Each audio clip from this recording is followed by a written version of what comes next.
की गुणाजी महाराज की। देखिए सज्जनों, इधर जन्माष्टमी का त्योहार, भादवा मास का समय, तो जन्माष्टमी का त्योहार भी मामा साहब गढ़ देवास के में बड़ी धूमधाम से मनाते थे। अब जन्माष्टमी का त्योहार आया, सभी स्त्री पुरुष जन्माष्टमी को उपवास लिया, तो वण के साथ में देवनारायण भगवान भी उपवास ले जावे। पर देखो सज्जनों, जन्माष्टमी के दिन भी इनका ही अवतार हुआ है। पर क्या करो, जैसा उतार लिया वैसी लीला दिखाना जरूरी है, नहीं तो हर कोई पहचान जावे कि कौन और क्या है। अच्छा, छोटी मामी ने पहचान लिया था परमात्मा को, पर बड़ी मामी ने कहीं तोलनी पड़ी तो साहब। तो देवनारायण भगवान भी जन्माष्टमी के दिन उपवास रह गया। अब 4 बजे का वक्त हुआ तो देवनारायण भगवान को भूख लगी। तो आज देखो परमात्मा बड़े मामी साहब का मेलके में गए। आवाज लगाई मामी साहब। मामी से अंदर से बोले क्या हुआ? बोले कुछ नहीं मामी साहब, मैं जन्माष्टमी को उपवास हूँ। यदि आपके यहाँ दूध हो तो मैं फराल रूप में दूध पान करना चाहूँ। बड़ी मामी ने कही हमारे नाना दूध का पीवाड़ा। अरे असो दूध का पीवाड़ा हो तो नाना, तो जन्म बाप के बोल पे रहे तो यानी आ तो मालवा में हो। नरन ने कहा मामी ठीक है, यदि आपके यहाँ थोड़ा बहुत दूध हो तो मैं फराल रूप में दूध पान करना चाहूँ। मामी ने कहा बोले बेटा, ये व्रत तो रात के 12 बजे खुलेगो और थार से नीर जा तो कहने किसी के ते भी व्रत रिजो। बोले फिर भी मामी मैं रह गया हूँ, यदि थोड़ा बहुत दूध हो तो। बोले कह दिया नहीं, आज तो सभी उपवास था तो दूध तो बीत गया। पर देवनारायण भगवान ने भी कहा कि मामी जब आपका ही मुंह कोई न्याय कर रही है तो समझ लेना कि आज से आपके दूध बीत गया। आपका ही मुंह कोई न्याय कर रही है तो समझ लेना कि आज से आपके दूध बीत गया है। बड़ी मामी साहब ने कहा कि देखो बड़े थे व्रत नहीं रह सकोगा, और थार से व्रत नहीं रह जा तो कहने किसी के थे भी व्रत रिजो। देखो सज्जनों, फराल के लिए बड़ी मामी साहब क्या बता रही है।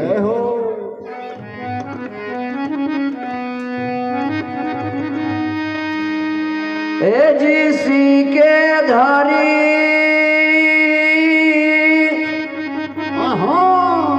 या खाटी राह बेड़ी नाना, वो बारात दिन की बासी चाचा जी।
कलंक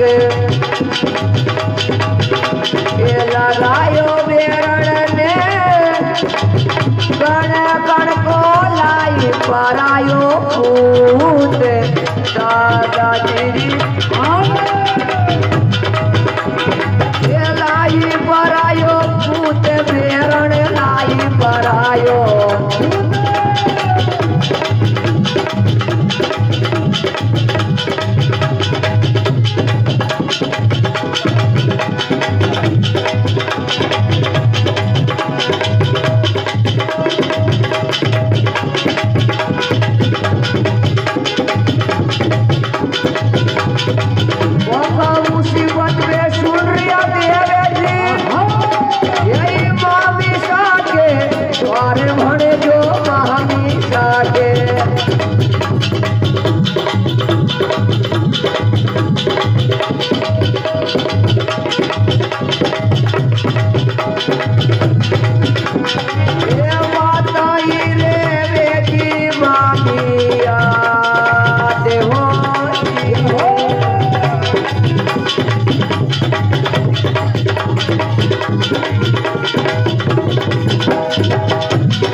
सीकेदारी खाटी राबड़ी नाना 12 दिन के बासी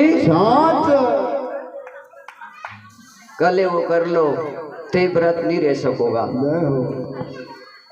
पर देखो सज्जनों, आज देवनारायण भगवान ने बखा मुसीबत में वह खाटी राबड़ी तो नहीं खाई, पर दीनानाथ पी गया आज या 12 दिन की बासी। ठीक है मामी, ये समय तो निकल जाएगा, पर ऐसा समय की बात ध्यान में रह जावे हो। एक बार भाला वर्ष का लगा हुआ घाव तो फिर से भर जाता है, पर यदि वचन बाण हृदय में घुस गया तो जिंदगी भर तक खटकता रहता है मामी साहब। देखिए देवनारायण भगवान ने 12 दिन की बासी छाछ पी। छोटी मामी अपना मेल पे से देख रही थी। देवनारायण भगवान ने दूध मांगा, वो भी छोटी मामी अपने मेल पे से देख रही थी, सुन रही थी। फिर दूध की एवज में छाछ पिलाई, ये भी छोटी मामी देख रही थी। छोटी मामी साहब की आंखों में भी आंसू आ गए। बोले हे मारा लाल, एक दिन आपका ये था गोठ नगर में कि बड़ी मामी सरी की था कि गोठ नगर में 100 दास और गोबरवासी दौड़ाने थे। पर ये महारा लाल, समय की उबर ताजी छाछ भी नहीं मिल पाई। छोटी मामी साहब की छाती भर आई, अपने नैनों में नींद ढड़क आया और हाथ को झालो दे करके नारायण ने अपना मेल के में बुलावे। छोटी मामी साहब ने नारायण को हृदय से लगा लिया और कहने लगी महारा लाल, आपकी बड़ी मामी का मेल के में क्यों जाया करो? बोले क्यों, क्या हुआ मामी साहब, क्या मांगा था तुमने? बोले दूध। फिर दूध की एवज में क्या पिलाया? बोले मामी साहब बन के दूध बीत गया तो छाछ पिला दी। बोले छाछ नहीं पिलाई मारा लाल, कितनी कितनी बड़ी बातें की गई। ऐसी थोड़ी बहुत बातें तो ध्यान में रखा करो। वही तो। और मारे ननंद को और आपका तरह कहीं बोड़ोपन। पर देवनारायण भगवान ने कहा कि मामी साहब मोत्रो बोलो भी मत मांझो, थोड़ा कम बोलो। ये बात तो हमारा रजिस्टर में नोट हो रही है। और जिस दिन यहाँ से जाऊंगा उस दिन दूध का दूध और पानी का पानी करके ही जाऊंगा। मुझे सब मालूम है कि छोटे मामी साहब का व्यवहार क्या है, बड़ी मामी साहब का व्यवहार क्या है, पर जरा जरा से बात तो उन्हें कौन छेड़े। जय हो। और जिस दिन यहाँ से जाऊंगा उस दिन मामी साहब दूध का दूध और पानी का पानी करके ही जाऊंगा। छोटी मामी साहब देवनाथ भगवान का लाड़ प्यार कर रही है। मेल दरवाजे खड़ी नारायण को दूध पतासा पिला रही है और कहने लगी हमारा लाल आज के बाद में आपकी बड़ी मामी के यहाँ मत जाया करो। जय हो। जो भी आप ये चीज की जरूरत पड़े निसंकोच होकर के और मेरे से मांग लिया करो। तो देखिए आज छोटी मामी साहब देवनाथ भगवान का लाड़ प्यार कर रही है और परमात्मा को दूध पतासा पिलावे।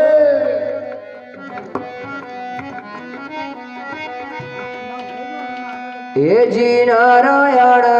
हाँ।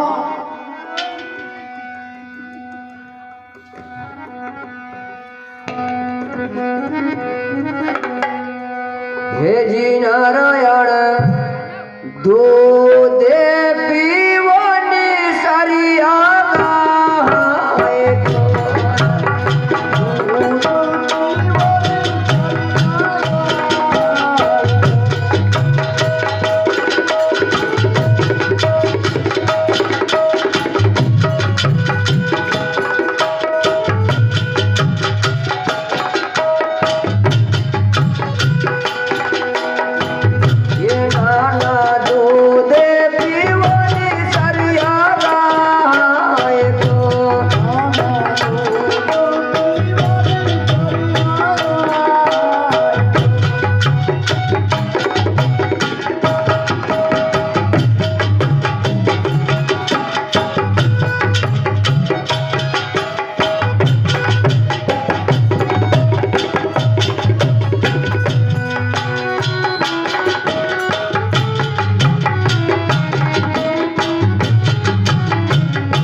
प्रकार से बंधुओं, छोटी मामी साहब ने देवनाथ भगवान को दूध पतासा पिलाया, लाड प्यार किया और कहा कि महाराज लाल, आज के बाद में आपकी बड़ी मामी के यहाँ मत जाया करो। इस तरह से कुछ दिन बीत गए। अब इधर माता साड़ू ने अपने वंश का चचू भाट जी को मालवा में आने के लिए कहा था कि भाट जी, आज मैं बखा मुसीबत में मारा पियर तक छोड़ आओ। पर देखो भाट जी ने मना कर दिया कि बातेश्वरी, मेरे लिए तो नाना साहब के यहाँ से पत्र आ गया है और मुझे नागौर जाना है। तो देखिए चचू भाट जी माता साड़ू के साथ में नहीं आया था और वह नागौर पहुंचा था। तो परमात्मा को पीड़ देने के कारण चचू भाट जी अनतन से मोहताज हो गया। समय के ऊपर भरपेट आहार भोजन भी नहीं मिल रहा है। पागलों की तरह मिट्टी बरसाते फिर रहा है, कभी नागौर में, कभी पुष्कर में, कभी अजमेर में। बोले यहाँ मतवाड़ा और ने दान दिया था, यहाँ 24 सूरमोर का घोड़ा घोड़ी नाचे था। यदि 1-2 असर भी मुझे मिल जावे तो मेरे बुरे दिन पार हो जावे, मेरे बुरे दिन पार हो जावे। और इधर देवनाथ भगवान ने जब योग दृष्टि से देखा तो सारी बात को जान गए परमात्मा। मारी हुंकार नरेंद्र तो जट काला गोरा भेरू जी आयो, काला गोरा भेरू जी अंगद हनुमत के तुरंत काला गोरा भेरू जी प्रकट हो गए। हाथ जोड़ करके कहने लगे, दीनानाथ के आज्ञा है, हमें किस लिए याद किया है? बोले जाओ, मेरे वंश का चचू भाट जी पागलों की तरह मिट्टी बरसाता फिर रहा है, सारे तन के वस्त्र फट गए हैं, समय के ऊपर भरपेट आहार भोजन भी नहीं मिल रहा है। उसे मेरा संकेत दो, मेरा समाचार दो कि वो मेरी शरण में आ जावे, क्योंकि वो मेरे वंश का भाट जी है। अब काला गोरा भेरू जी ने जाकर के तुरंत भाट जी को समाचार दिया और कहा कि भाट जी, तूने जो माता साड़ू के कलंक लगायो, देव नारायण पर यो पूत बतायो, वो साधारण मनुष्य नहीं है, कोई अवतारी शक्ति है, विष्णु की अवतार है। आप उन्हीं की शरण में चले जाओ तो तुम्हारा हित होगा और आपको मालवा के में बुलाया है। इतनी बात क्या सुनता कि तो भाट जी मन में प्रसन्न हो गया। रीढ़ी खीड़ा बजाने का वाद्य ले लिया, दुर्ला घोड़ा के ऊपर सवार हो गया और 24 सूरमोर की रागनी को गाता बजाता हुआ अब चचू भाट जी देवनाथ भगवान से मिलने के लिए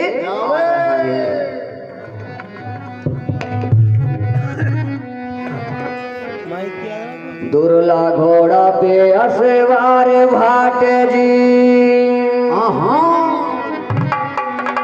ये यो कीर्ति भोज की गावे, भोज की गावे, यो नारद को अवतार वीणा बजावे।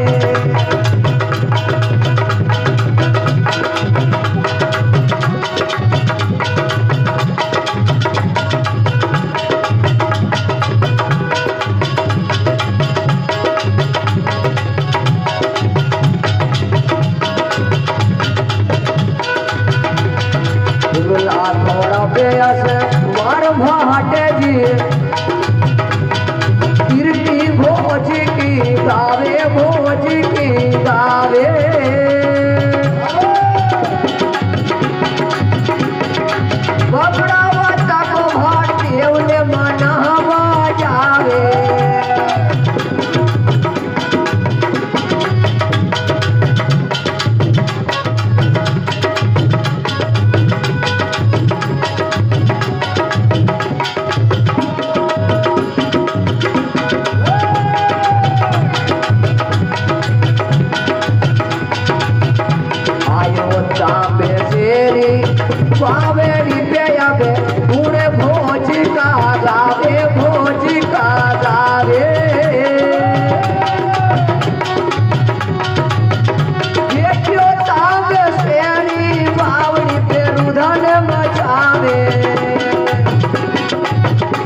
यस वार भाट जी ये कीर्ति भोज की गावे भोज की गावे ये नारद को आवे सारे मीना बजावे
कीर्ति भोज की गावे भोज की गावे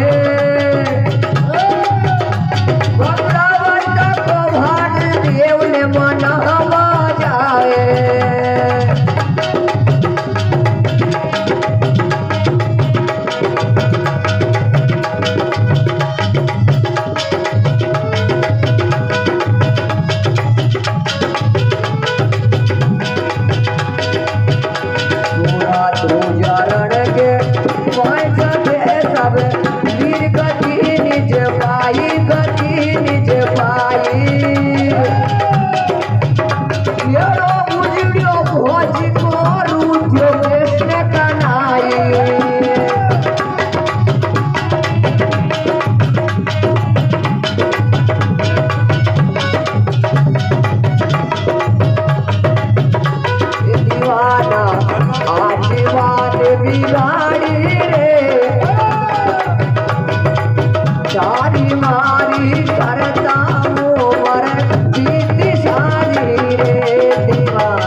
इस प्रकार से बंधुओं चचू भाट जी दुर्ला घोड़ा पे सवार होकर के चोई से सूरमोर के नाम की कीर्ति को गाता बजाता हुआ रीढ़ी खिलड़ा बजाता हुआ भाट जी तामेसर बावड़ी के ऊपर पहुंच गया। जय हो।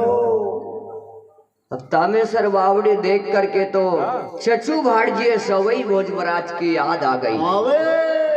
बोले धन्य सदमत वाला और कोई जो कि सूर्म और का तो बेकुंठ में वास हो गया, वीर गति को प्राप्त हो गए, पर आज भी हमारा दाता और की निशानी मौजूद है। जय हो।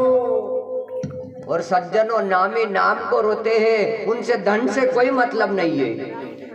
जो मृत्यु लोक में आया है सभी को एक दिन जाना है, पर इंसान का नाम अमर रह जाता है। जय हो। नाम को काल भी नहीं खा सकता है सज्जन। वही तो सचो भाट जी है चोई सोरमोर के समय की बात याद आई। बोले हे तामेसर बावड़े तो ये सवई भोज ने खुदवाई थी और निकट बगीची में नया कवर ने लगाई। सचो भाट जी ने जलपान किया, थोड़ी देर विश्राम कर लेने के बाद में फिर यहाँ से आगे प्रस्थान किया। शिप्रा नदी पार करके भाटजी गढ़देवास के में पहुंचा। गली हाट बाजार चौक चौराहे पर से निकलता हुआ मामा साहब के मेल दरवाजे पहुंच गया और मेल दरवाजे खड़े होकर के भाटजी चोई सूरमोर का नाम ले लेकर के उनकी कीर्ति को गाने लगा। जय हो। नाम ले रहा है तेज रावत, महारावत, नए जी, सवई बोझ, इस प्रकार से चोई सूरमोर का नाम ले रहा है और उनकी कीर्ति को गा रहा है। तो नारायण के कान तक आवाज पहुंची। परमात्मा धीरे धीरे मेल से नीचे उतर रहे हैं और कोई बात समझ में आ रही है। अब मेल दरवाजे खड़े होकर के देवनारायण भगवान भाटजी से कहीं जवाब करे और कई वंशी को चचू भाटजी सुने।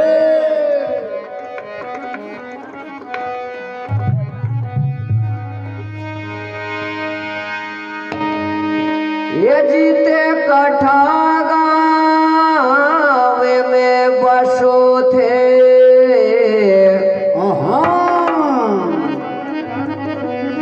ये बसो परदेसी बाबा जी।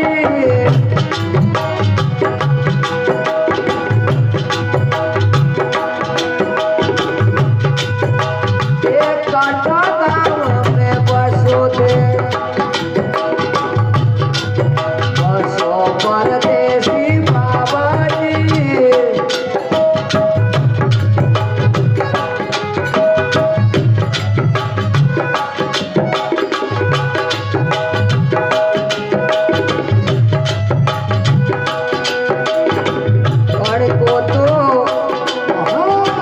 कड़को तो ले रहा छे बाप जी ना हमें दी।